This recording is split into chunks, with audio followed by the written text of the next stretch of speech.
Welcome to the Valley Today, a public service presentation of KAIL-TV.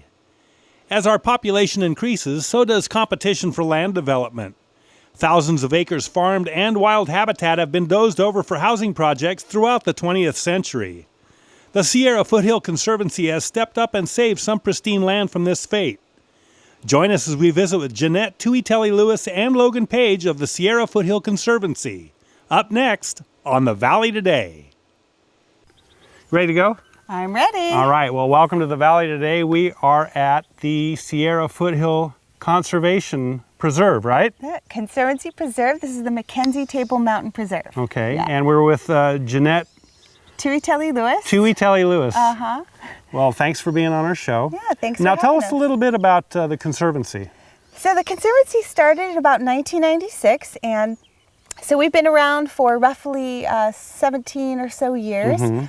We formed to acquire this initial property, which is 3,000 acres, in addition to a smaller property, which is about 360 acres on Black Mountain. So since then, we used those two properties to be able to expand our conservation work in the region. And we are now, just this year, celebrating 25,000 acres of local land conservation. In Fresno County? So we're in Fresno, Madera, Mariposa counties, and eastern Merced. And the whole idea of the Conservancy is to preserve the land for future generations to be able to come and just see it and not have any build out. That's right. So it's for not just beautification and ensuring that we always have these wonderful places, and that those of us who move to this region to be able to enjoy all this beauty actually still have it in the future. And then also that we have a lot of wildlife habitat resources that we're protecting, as well as family ranch lands. And a lot of the properties that are some of the most beautiful properties in the area are owned in large family ranches that we also look to make sure, as if they're willing to, partnering with them to conserve their properties. What's your function with the Conservancy? So I'm the executive director, Okay. and I've been in that position for about 3 years or so now. So. And where did you come from before this? Well, I've come from a lot of different places, but I'm Polynesian. I'm actually Samoan. Okay. But I was born in California, and I've kind of my whole life traveled back between the islands in California. And so my husband and I settled to this area about 6 years ago, and we moved here. We bought a beautiful home in the foothills, and we're happy to be living here in residence. So, do you think, in the grand scheme of things, that this could conceivably be overpopulated and all this built out as residential or suburbs?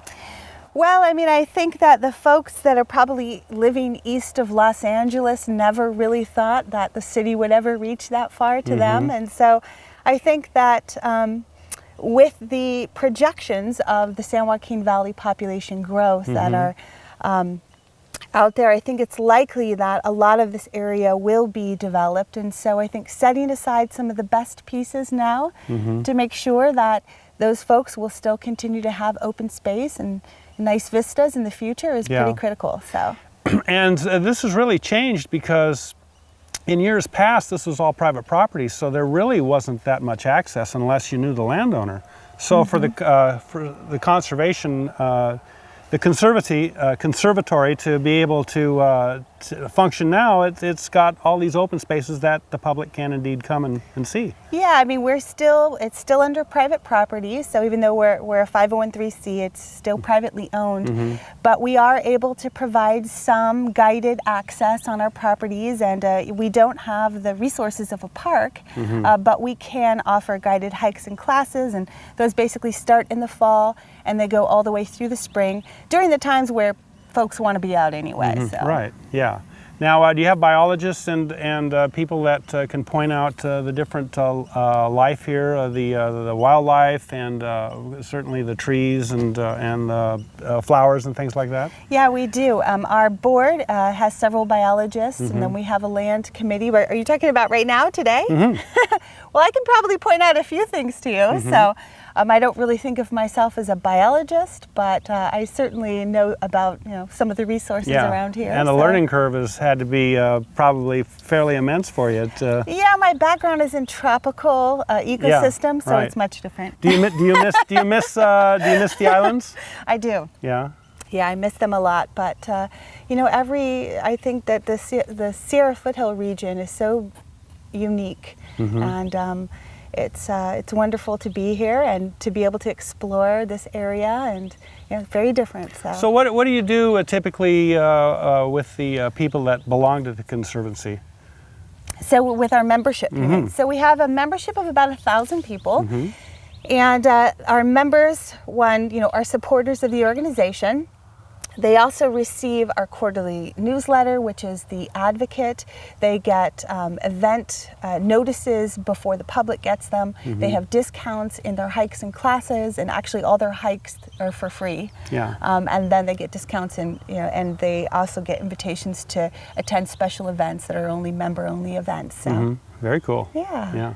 And we lucked out today. It's probably going to be pretty warm today. I think we had 85 degrees yesterday. I think it's a record high here. Yeah, and it's pushing too fast, too soon, not enough water, but it is very nice right now. Everything's green. Not all the wildflowers have pushed yet, but certainly we can see fiddleneck and popcorn flower and some red maids down here. And the oaks are starting, these are the blue oaks here, they're starting to leaf out. Of course, the live oaks are So this piece of property is a 3,000 acre piece? That's right, yeah. It's 3,000 acres, and it is... Is the whole property accessible? Well, I mean, technically it is accessible, not by, you couldn't drive there or anything. Right, but I mean, when the property is open, people can come in and park, and then they can go throughout the property. Sure. So there is some properties on top where we've got some federal land and some private land. So we always try to encourage people to stay only on Conservancy property. But yeah, is that well marked? I think that we're trying to do a better job at getting that more well marked. Sure. But yes, that there are now signs that are saying, move this direction, and so when you're approaching federal property, is that not accessible to the public? So it's not allowed to go on it? Yeah, not really. Why is that? Well, I think that it's mostly state lands, and so we don't have that kind of a authority or permission to be able to give that to people, only for our own properties. What are your great events coming up this year? So in a couple of weeks, we've got another open house. So on April, I believe it's the 14th, we have the Mackenzie Open House. Okay, and will that be here on this piece of property? That will be on this property. Okay. At the end of April, we'll have an open house in our Ewell Feingold Creek Preserve. That's another really beautiful property down on Feingold Creek that folks should see if they haven't been down there yet. And then at the end of the month, we'll also have one on Black Mountain. And then we also have a bunch of series of classes. Like this weekend, we've got a geocaching class, or actually in 2 weekends, we have a geocaching class. And so we try to mix it up. What's geocaching? So it's essentially like a treasure hunt with a GPS unit. Oh, okay. Okay. So you have certain coordinates that you look into, and then you have to hike to the location, and then find the thing that's there. It's kind of like yeah. So it's kind of it's a fun thing for families to do, especially. So what else you got going? Well, let's see. I think this weekend we have a Yoga Under the Oaks class. This is the first time we've ever done anything like this, and I think that we're trying to offer classes that appeal to all different types of folks, and I think all different ages and all different. That's great. I mean, you're really thinking outside the box as far as coming up with new ideas on how to use the property. Yeah, I mean, we also have lots of natural history classes that are always going on as well, and those are always very popular because people want to learn about the sort of local ecology of the foothills. So. How about the Native Americans that come from here? I think these are the Yokuts here, aren't they? That's right, and we have actually we have some wonderful cultural resources as well on this property, and that's one of the things that the Conservancy also strives to conserve. And when we're looking at various properties, as we take into consideration what cultural resources are there, because we also want to make sure that those are there into the future. How do people get a hold of you?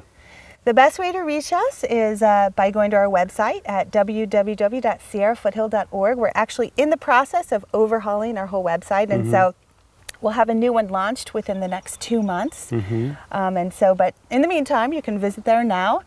Also, our office, we're located in Prather. We also have a second office in Mariposa County. Our Prather office is 559-855-3473. So those are a couple ways to get in touch with us if you want to get outside and see some of these wonderful places. And you can see multiple properties. You can see what eight or 10 different properties? Well, actually, only 4 of our properties are open to the public Okay, right now, all right. and the other 4, mostly due to just remoteness and that sort of thing, that we try to make the properties that are closer to the urban centers more available for the public. Yeah, so. thanks for being on the show. Thank you very much for having us. And what is your function here? I'm Sierra Foothill Conservancy's Stewardship Okay. Director, so I'm basically the land manager. I manage our 6,000 acres that we own in fee title, and I work with the landowners of our 19,000 acres of conservation easements. And a local boy, Toll And House. local, yep, born and raised in Toll Yeah. House. Went to Cal Poly San Luis Obispo Yeah. for my undergraduate degree, and then came back and was lucky enough to get hired by the Conservancy right out of there, and been working here for 5 years now. That's great. So you get to come home I essentially. did, yeah, it was great. Your family was in cattle ranching, wasn't it? They are, yeah, They 5 still are. generations, yeah. Yeah. Yep. Do you have brothers or sisters A that brother are running, and 2 sisters, yep. that are running the place? Well, working around here, Yeah. my grandparents and parents are still the cattlemen in the family. So Now, still, interesting. Is your family property part of the easement? we actually do have a conservation easement on the portion of the And ranch. you didn't tell me it's- that. See, I figured that out yeah, all by yeah. myself. It's over on the southern side of Black Mountain. Okay. Yep. Well, excellent. So you've also got, you're running cattle here, and you're using cattle as grass management, right? That's right. Yes, we use cattle as one of the tools of land management. We use fire, we use herbicide, maybe hand pick and removal of invasive species. As a land manager, we have lots of different tools that we use, Yeah. and probably the most effective and cheapest tool in this area is So cattle. name some of the invasive species that are in the foothills now that you guys are trying to get a grasp on. Oh, well, there's always the star thistle and Italian thistle problems that we Okay. have out on the properties. So those were imported as we populated California? We have the annual grasses that were non-native brought in by the Spaniards back in the 1800s, which Okay. is pretty much dominant right now in the annual grasslands. So All right. those species are not species we're trying to eradicate. We're Right. just trying to control them in order to give the native forbs and grasses a chance to still compete. Yeah. And we use cattle for that mainly. Now the other invasive species we have, like the thistles and the tecolote, and there's a whole list of them. We use more aggressive management techniques towards those because we're trying to eradicate those populations rather than just control them. Yeah, well, I know that we have thistle down in the valley too, because I know a lot of properties that actually have it, and it's boy, once it gets established, Nasty stuff. it Yep. takes off. Absolutely, Yeah, yeah, and yeah. you really gotta manhandle it. Yeah. And those are when techniques like herbicide and then following with burning or something like that might work better than cattle. Because cattle grazing is really great for grasses, but when you get into those noxious weeds, they don't really target those, so it's harder to deal with them with cattle. Yeah, so and we use other tools. California is an excellent laboratory for these invasive species to get going too. Yeah. We have so many different climates and ecosystems here that pretty Right. much everything can live here. Yeah, that's the amazing thing about California. Tell us a little bit about the cattle that you're running here. You got grass-fed cattle that you're marketing now to the public, right? Absolutely, yeah. A couple of years ago, the Conservancy, we decided that we'd like to have a little bit more control over the management of our preserves. So we got into the cow business, we formed a limited liability corporation that's separate from the Conservancy because of the non-profit, for-profit issues. Right. So the cattle herd's its own entity. It pays taxes, it pays grazing lease fees to the Conservancy, just like any other business would. But we raise grass-fed beef on the properties and then direct market to consumers. So are these animals free of antibiotics and all that Absolutely, yeah. modern technology has brought us as far as our food supply? Well, we're audited by the American Grass-Fed Association and the Animal Welfare Approved Association. Yeah. So they come through, they look at our records, they look at the cow herds, we show them what we've done in the past year, and we go through a yearly audit on that. And part of those audits are that any animal that we market as that label doesn't get antibiotics, doesn't get hormones, is treated humanely, has plenty of pasture to roam. There's a lot of criteria involved with that. And if there ever is an issue with animals being sick or anything like that, we're absolutely encouraged to give them antibiotics and to treat Right, their yeah, illness. right. So, from a humane thing. Yeah. We just can't market that animal then as Right, grass-fed yeah. and all, But primarily in the food supply is the chickens and cattle and stuff like that. They introduce antibiotics into the feed itself, and you guys aren't doing that. You've got all natural food supply here. Yes, that's correct. That's excellent. Oh, thank you. That was really excellent. So what did you learn at Cal Poly? Well, I had a degree in Ag Systems Management, which is a land management, ranching kind of a degree. Also got an Ag Business minor while I was there, so that really helped me for as far as the cattle herd goes. And then the rest of it is a lot of water infrastructure, ranching infrastructure stuff, and things like that. So you're not an invasive species yourself because you grew up here. That's right. That's right. So you really have a handle as to what's going on with the ecosystem here because you were born and raised here. Well, I probably not as much as some other people, some biologists and things like that, but absolutely, I've been able to see this area change over at least the course of my lifetime. Yeah. So definitely. What have you seen as far as influx of population? I guess a lot of people moving out of the city area and getting themselves a piece of heaven, 5 acres, 2 acres. Absolutely. And getting a house here. But I mean, you've seen that change since you've grown up here in this area. Yeah. You know, the whole Toll House, Prather, Auberry area has been a bedroom for the Fresno Clovis area for a long time. And, you know, as long as, you know, people are still can realize how great it is up here and how beautiful, then they're going to still keep trying to move up here, which is not something that we're against. It's just we want it to be done smartly and well, you just want to have this managed rather than blink your eyes and overnight all of a sudden this is all developed suburb. You know, you want to save this, which is, I think, wonderful. I think it's absolutely wonderful. You know, because who knows what this is going to look like in another 100 years or so when we're gone. You know, we have to set the precedent now to be able to carry this out and see this as being preserved. That is one of the good things about the Conservancy is we work in perpetuity. So these properties will be here, managed to the best of our ability, and available for public enjoyment forever. Yeah. So you own some property, and then you also manage some property that are owned by other folks. Yes. Well, we have conservation easements on 19,000 acres of mostly cattle ranching land. So we don't actually manage the property. I work with the landowner with their according to the terms of their conservation easement. So when we purchase the development rights, there'll be certain things in there that the landowners can do or can ask permission for from us, like putting in new roads, new fence lines, things like that. Yeah. So I work with them on you know, the best ways for them to stay in compliance with their easement and to manage their property. But easements and development rights are two separate issues, right? Because one, the easement is just for you to allow the Foothill Conservancy to participate with the landowner. And the development rights are where they sell the development rights, and then they can't do anything other than what they're doing with the land now, which is primarily just running cattle. Well, yes.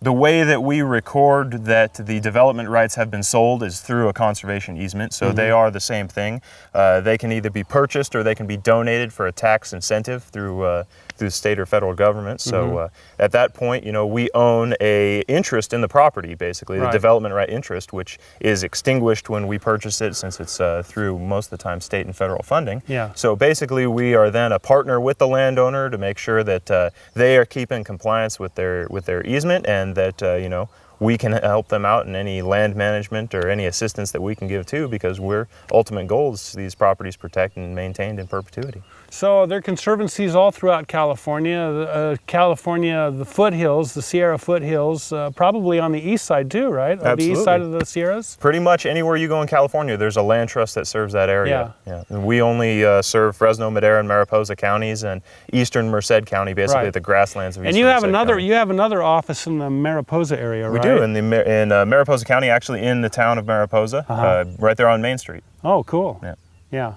Well, this is absolutely fabulous. You know, we come here, it's pristine, it's quiet, you know, you don't hear a lot of traffic, and you can hear the birds and the squirrels, and it's a bit of all right. Well, that's one of the reasons why we have so many people that come out on the weekends and hike and do our classes. Now, what agencies are you working with? Are you probably working with water agencies and other agencies that help you get a grasp of how the land is to be managed, right? Absolutely. Well, we work with all levels of state and local government and all of the agencies that have any kind of a shareholder responsibility with the properties that we manage, and also as funding sources, or you know, they'll write us letters of recommendation for when we're recommending a project to a funder.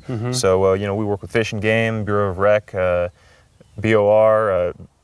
BLM. BLM, right? Yeah, all those agencies we work pretty closely with, and help them help them however we can in their management, and they absolutely give us assistance as well. Has your father and your grandfather told you about the good old days and about how you being a young guy now with a college degree and coming back here and being close to home, have there been a lot of changes? You know, they do reference from time to time land prices from back, you know, in the 30s, 40s, 50s, that kind of time. What sounds wonderful when they're talking about $1 an acre and things like that for property. But yeah, you know, that's part of the big changes we see up here is, you know, land prices are to the point where they're not making any more land. No, they're not. And, you know, that's part of the reason why we formed the Sierra Lands Beef LLC, is so that we can help other producers market their beef for a premium price, so that they're able to continue ranching, because, you know, all the input costs of ranching in the area are going up, disproportionately with the amount of income that the cattle bring in. The guys in the Midwest are getting slammed because they relied on corn, and when they started making ethanol, then they just the price of corn went from $2 and change a bushel to over 3 times that amount now, and it's killed the beef industry. That's one of the reasons why I think we're going to start seeing more and more people going back to the grass-fed beef. As long as you can produce a consistent product and flavor, I think we'll be seeing more and more people going back to that. You know, that was the way it was before the end of the World War II, 1950s. Everybody was eating grass-fed beef, didn't know there was anything else. And boy, was it good. Yeah. Well, we're almost out of time, Logan. You have any parting thoughts before we wrap this show up on the Foothill Conservancy? I just want to thank you guys for coming out here and giving us an opportunity to showcase one of our nicer properties. It is absolutely our pleasure to come here. We get to be in a little bit of God's country and see what you guys get to tromp around in every day.